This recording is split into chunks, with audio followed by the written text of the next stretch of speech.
ৰিপুল গ'লগৈ।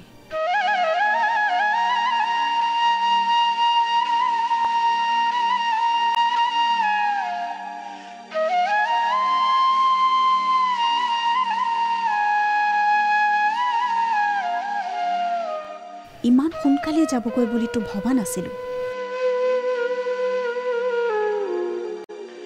সকলোকে কন্দুৱাই অকালতে গুচি গ'ল ৰিপুল কলিতা।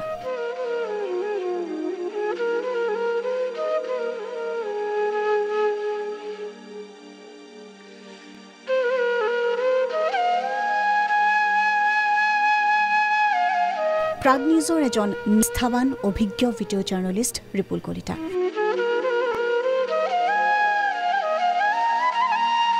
স্বভাৱসুলভ মাত কথাৰে সকলোকে সন্মোহিত কৰিব পৰা ব্যক্তিত্ব, কিন্তু হঠাৎ এটা গধুৰ বাস্তৱ।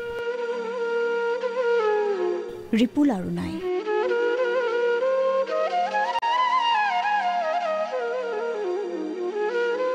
ৰিপুলৰ আকস্মিক মৃত্যুত শোকাভিভূত সকলো।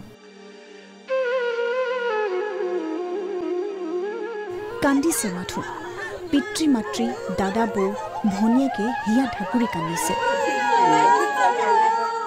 নাকান্দিবনো কিয়? সহকৰ্মীয়েও টুকিছে লুটক, কাৰণ সকলোৰে মৰমৰ ৰিপুল যে ইমান কম বয়সতে এই পৃথিৱীৰ পৰা বিদায় মাগিলে। হঠাৎ যকৃত ৰোগত আক্ৰান্ত হৈ 2018 বৰ্ষৰ শেষৰ ফালে হায়াত হস্পিটেলত ভৰ্তি হৈছিল ৰিপুল কলিতা। সুস্থ হৈ ঘৰলৈ উভতিছিল ৰিপুল। দুৰ্ভাগ্যৰ বিষয়, স্বাস্থ্যৰ অৱনতি ঘটাত বিগত মাৰ্চ মাহত পুনৰ হায়াত হাস্পতালত ভৰ্তি কৰা হয় ৰিপুলক। ককায়েকৰ বিয়াৰ 3 দিন পাছতেই পুনৰ ভৰ্তি কৰা হ'ল হাস্পতালত।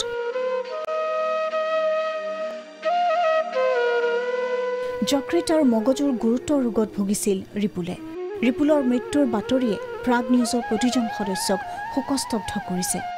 প্ৰাগ নিউজৰ কাৰ্যালয়ত শেষ শ্ৰদ্ধাঞ্জলি জ্ঞাপন কৰিলে ৰিপুল কলিতাক। খুব ভাল ল'ৰা আছিলে আমাৰ, এজন খুব ভাল কৰ্মী আছিলে। আজি 12 বছৰে হ'ল আমাৰ তাত কাম কৰি থকা। সাহসী আছিলে বুলি আপোনালোকে নিজেও গম পায়। সাহসী আছিলে, চব ফালে সি গৈছিলে, যেতিয়াই য'ত যাব দিওঁ তাতে গৈছিলে, কেতিয়াও মানা কৰা নাছিলে। গতিকে আমাৰ মাজত প্ৰাগ পৰিয়ালৰ এজন সদস্য গুচি গ'ল আমাক এৰি থৈ। আমাৰ প্ৰাগ পৰিয়ালৰ কাৰণে এইটো ডাঙৰ ক্ষতি, আৰু ভগৱানে তাৰ আত্মাক সদগতি দিয়ক, সেয়ে কামনা কৰিম। আৰু তেখেতৰ পৰিয়ালক মই ক'ব বিচাৰিম যে তেখেতৰ পৰিয়ালৰ লগত আমি সদায় আছোঁ। য'ত আপদ বিপদ হয় আমি সদায় নিজৰ পৰিয়ালৰ নিচিনাই ভাবি থাকিম। সঁচাকৈয়ে বহুত ৰিস্ক লৈ বহুতখিনি কাম কিন্তু কৰিছিল। এই ভিডিঅ'গ্ৰাফী খুব সহজ কথা নহয়। এইখিনি কাম তেওঁ ইমান নিষ্ঠাৰে কম বয়সতে তেওঁ আয়ত্ব কৰিছিল, আৰু খুব কম বয়সতে তেওঁ আমাক এৰি থৈ গুচি গ'ল। প্ৰাগ পৰিয়ালৰ বাবে আৰু সমগ্ৰ অসমৰ ভিডিঅ'গ্ৰাফী জগতখনৰ বাবে এইটো এটা বৰ ডাঙৰ ক্ষতি।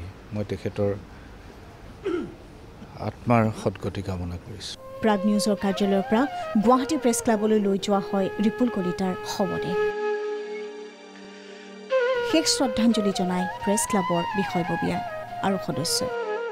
কম সময়ৰ কাৰণে হ'লেও তেওঁৰ যিখিনি অৰিহণা, সেই অৰিহণা আমি শ্ৰদ্ধাৰে স্মৰণ কৰিব লাগিব, আৰু সকলোৰে আত্মাই চিৰ শান্তি পাওক সেয়ে আমি ঈশ্বৰৰ ওচৰত প্ৰাৰ্থনা কৰিলোঁ, আৰু পৰিয়ালবৰ্গৰ ওচৰত সমবেদনা আমি জনালোঁ।